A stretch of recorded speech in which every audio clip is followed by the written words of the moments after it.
Salut à tous, nouvelle vidéo cette fois de rentrée Switch parce qu'en 2026 j'ai décidé d'étoffer grandement ma collection de jeux Switch. Alors pourquoi cette collection de jeux Switch? Pour plusieurs raisons. La Switch c'est une superbe console pour tout ce qui est en déplacement tout ça. 2, elle possède une bibliothèque incroyable. Et 3, peu importe ce que vous allez jouer, vous allez trouver votre bonheur.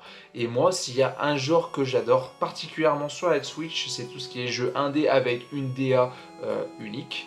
Et surtout, des jeux que j'appellerais cozy. Donc c'est des jeux où on passe un moment tranquille, où il n'y a pas forcément trop d'action, et surtout où il n'y a pas de game over, où le jeu n'est pas punitif. Donc il y a un gros vivier sur la Switch comme ça. Le contre-coup de ça, c'est que souvent c'est des jeux indépendants, des fois difficiles à obtenir en physique. Et il y a certaines boutiques comme Limited Run, pour n'en citer qu'un, qui permettent de faire des sorties physiques de ces jeux. Donc c'est une chose incroyable pour des collectionneurs. Et par contre, le revers de la médaille, c'est que souvent c'est des tirages qui sont assez limités et ça va rendre l'objet très collectionnable et ça va faire monter son prix.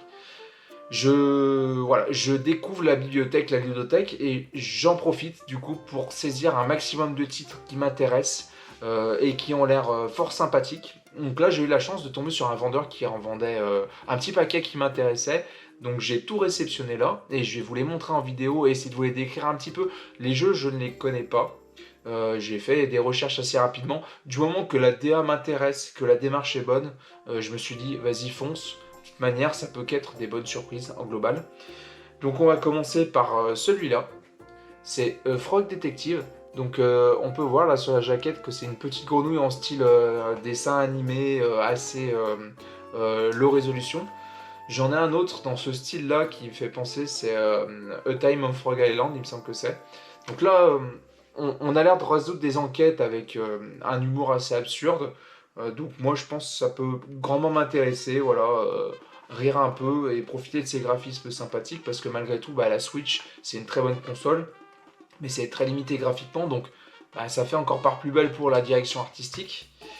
Ensuite en jeu, nous avons Promenade.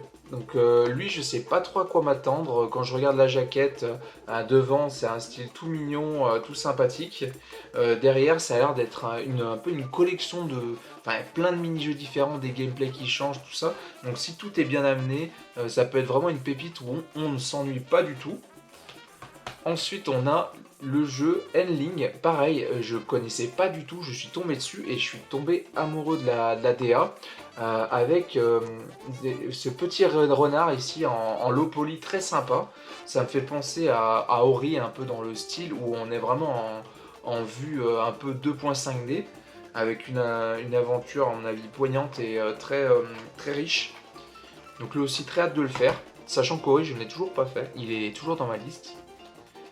On a celui-là aussi, pareil, inconnu, Papetura. C'est un jeu qui m'a plu pour sa direction artistique. En fait, à première vue sur la jaquette, ça me fait penser beaucoup à Hollow Knight dans le style. Mais si Hollow Knight était dessiné avec des dessins faits à base de marc de café un peu. Donc tout ce ton entre le noir, le marron, le blanc cassé, tout ça. Donc je pense que graphiquement, c'est une sacrée claque à faire sur la console. Après ensuite, qu'est-ce qu'on a? J'ai profité vraiment du lot pour l'avoir celui-là. Hunter's Dungeon 2. Donc lui aussi, il est en version collector entre guillemets comme le Papetura. Hunter's the Dungeon 2, qui a l'air d'être un mélange entre Slay the Spire et This War of Mine, il me semble de mémoire. Des jeux un peu survival, je sais pas des horrors, mais ouais, des jeux de survie assez durs, avec les combats un peu en aléatoire, tour par tour. Donc très sympa, la boîte est sympa, un peu endommagée par le transport, mais bon ça c'est, on va dire c'est une broutille. Et le dernier que j'ai obtenu, mais celui-là cette fois c'est par un autre vendeur, mais j'en profite de la vidéo pour vous le montrer.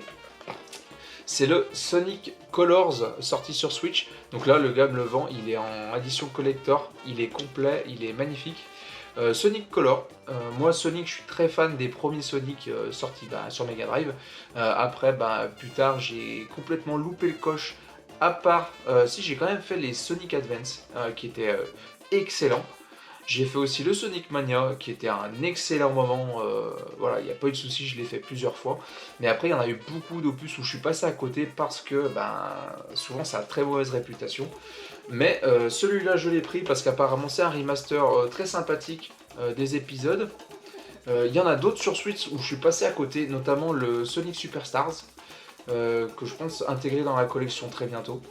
Mais en tout cas, je suis très content de l'avoir et de le faire pour pouvoir un peu faire des nouvelles aventures de Sonic.